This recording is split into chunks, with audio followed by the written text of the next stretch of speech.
Bismillah. Rahasia alam Tuhan agar manusia mengerti dan mengetahui hidup dan kehidupan dunia sampai akhirat.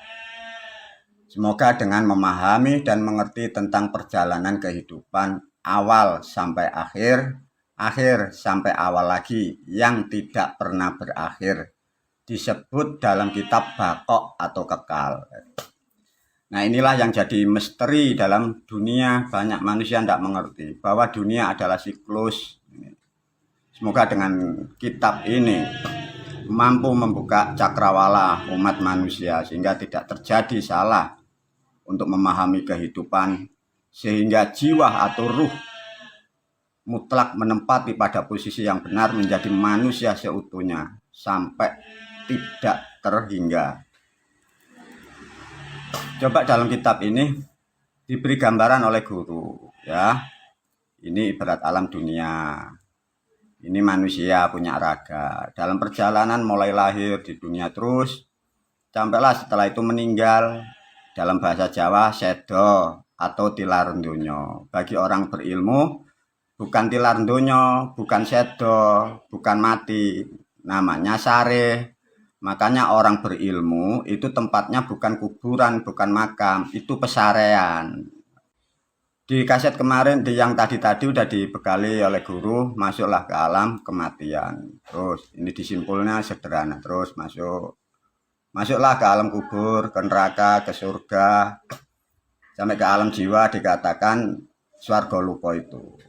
Nah, di alam swarga luka ini makanya manusia itu turun lagi. Ini nanti diterangkan lebih detail dikit oleh guru ya.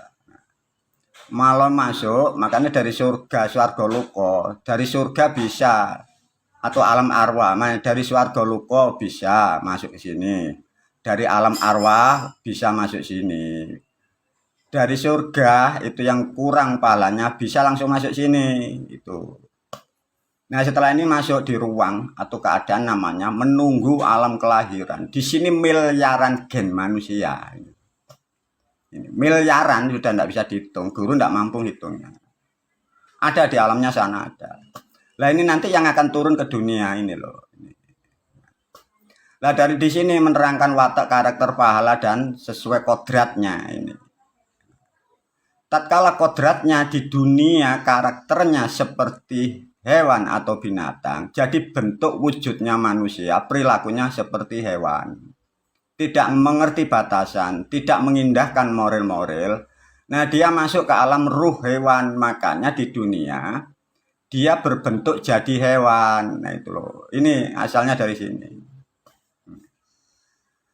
Ada manusia itu sangat bodohnya sudah lebih daripada hewan.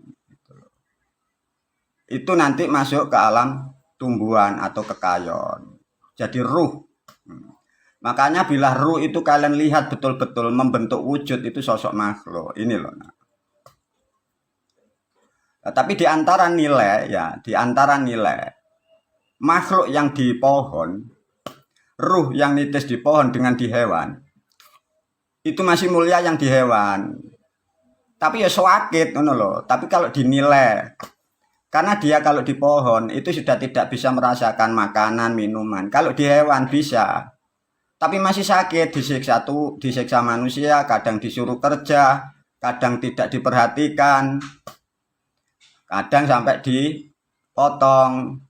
Nah, tapi nanti di antara di sini dibagi lagi, ada hewan itu karena terlalu busuk kelakuannya, wujudnya anjing ikut orang miskin, disiksa terus. Nah, biar paham ya. Tatkala dari sini, dari alam kelahiran, bibit manusia. Ini kalau di dunia karakternya manusia, dia pun akan jadi manusia. Nah, ini masih di alamnya manusia. Nah, inilah tempat kalau manusia di dunia ingin katanya punya keturunan masuk di sini. Nah, di alam di sini ada guru ini yang paling dekat sama sosok dewa. Tapi di dalam kitab ini, dalam kitab agama Islam, ini Mbah Musa. Ini ada. Sebenarnya siapa beliau Mbah Musa itu dewa. Makanya kadang guru kalau ada santri yang badannya sehat, lakinya sehat, perempuan sehat, belum punya keturunan, Guru kadang sini masuk sini cari Mbakmu Musa, dalam kitabmu disebut Nabi Musa itu loh. Mbak kadang minta bibit satu, dikasihkan, diturunkan. Biasanya bibit pilihan itu bagus, gennya kuat, terus daya tahan tubuhnya kuat, terus cerdas, itu di sini. Nah, makanya para murid santri kelak kalau ada sosok manusia ingin punya keturunan, itu bisa masuk di alam manusia. Ini lewatnya di situ, doa-doa yang diajarkan Mbak, mantra-mantra sesaji itu di sini yang penting. Mbak Musa di sini, pasti nanti ketemu beliau. Ya. Nah, setelah dari manusia ini turun di dunia.